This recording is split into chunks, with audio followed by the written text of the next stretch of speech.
Hi, I'm Herm Gailey, here to talk about my love-hate relationship with the one rein stop, which looks something like this. So, that's a great thing because it can save your life. It's a very good thing to have that button. You want to be able to go down, bend your horse's head, disengage your backside. So what you're doing is you are stopping motion intentionally. And you're doing it by taking that motion and kinking it like a hose. You double their head around a bit, you put them in an awkward position, and as one of my friends in California said, then you kick their ass out. And that's what I'm going to do. I'm going to go down here, take his face, kick his ass out.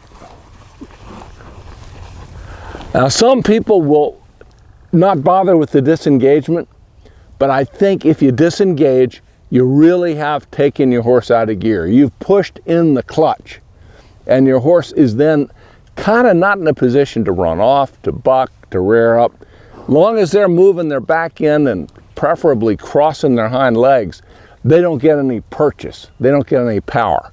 If they're falling backwards, backing up, if they're lined up like this with their hind legs side by side, they can bolt, they can buck, they can rear, they can do any number of things.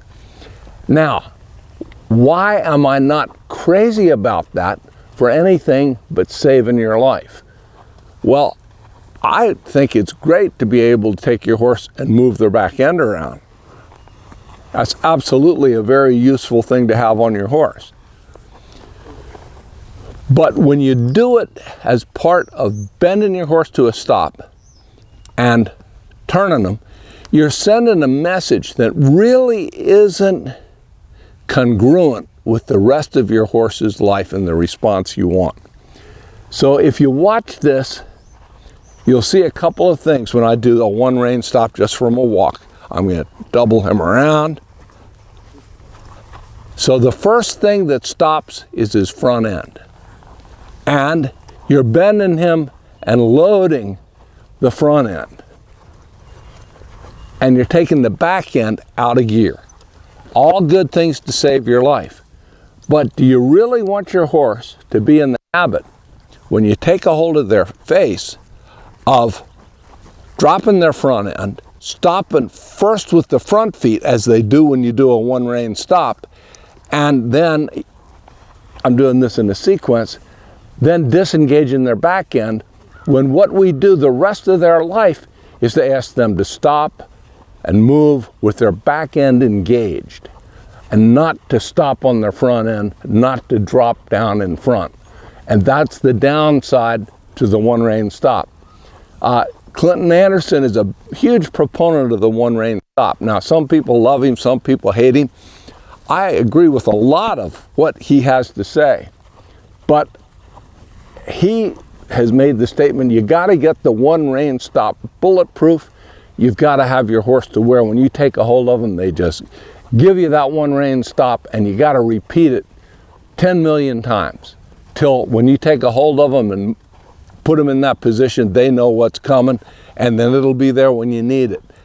That's true. But I think it comes at a price. And I'm not prepared to play that price. And I think a lot of times, if you get this competent, if you need it, you've got it. Now, the other thing people will say was, doesn't that get your horse geared down and get him to relax? Well, to me, a one rein stop is almost punitive. It's a pretty aggressive move. If I want my horse to learn to relax, I'm going to bend him and walk him forward.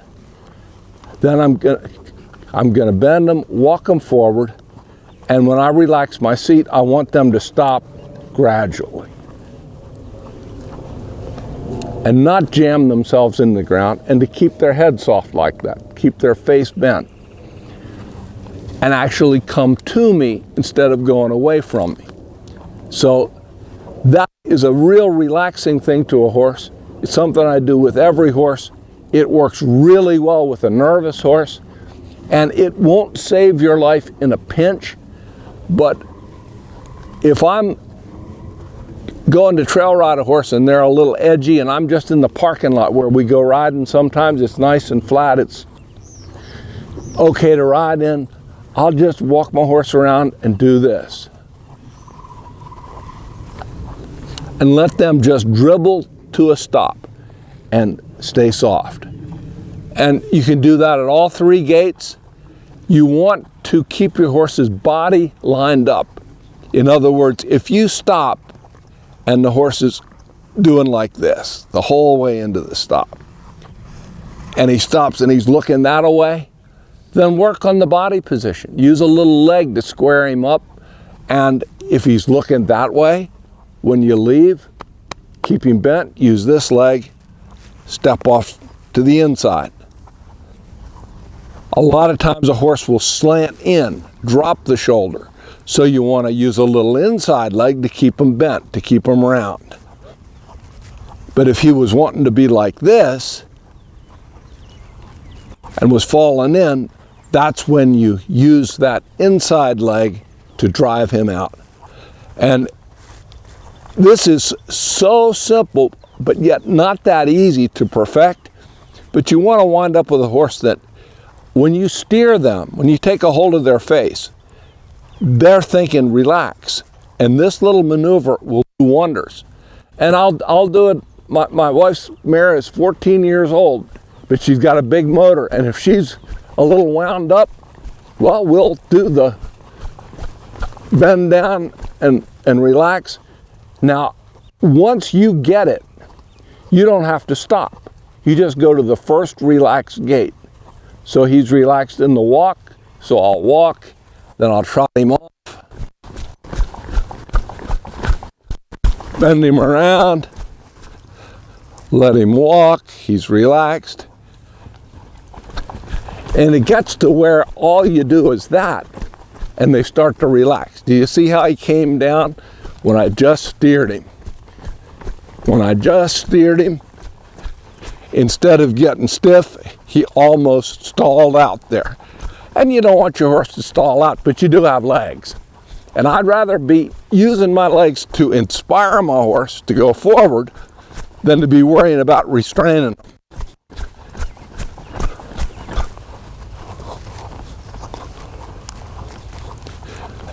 And then eventually, what you can do is you're trotting along, if your horse raises up a bit,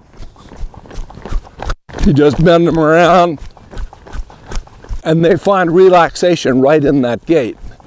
And you can do the same thing with the lope. Lope around, bend him down.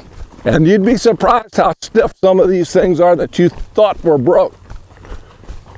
So he finds a relaxed trot, we go off on another lope.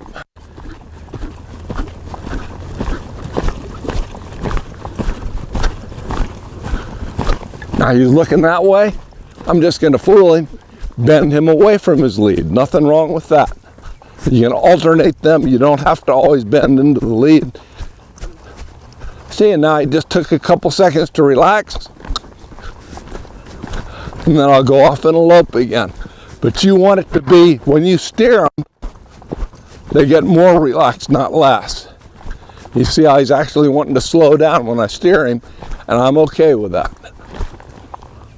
So, that's the alternative. That's what I do to get a horse relaxed, to get them softer, to get their body aligned, and it looks so simple. But to get it right takes a long time, and you got to repeat it. The one rein stop is there, but when I drive down the road in my car, I don't grab the emergency brake every time I want to stop. Same thing with the one rein stop. You do not have to grab that emergency brake every time you want to stop, every time you want to soften your horse or relax him. Use something more like what I just showed you, and I think you'll like it better.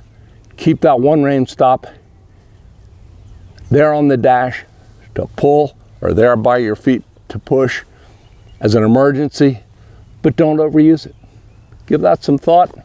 Let me know what you think. Till next time.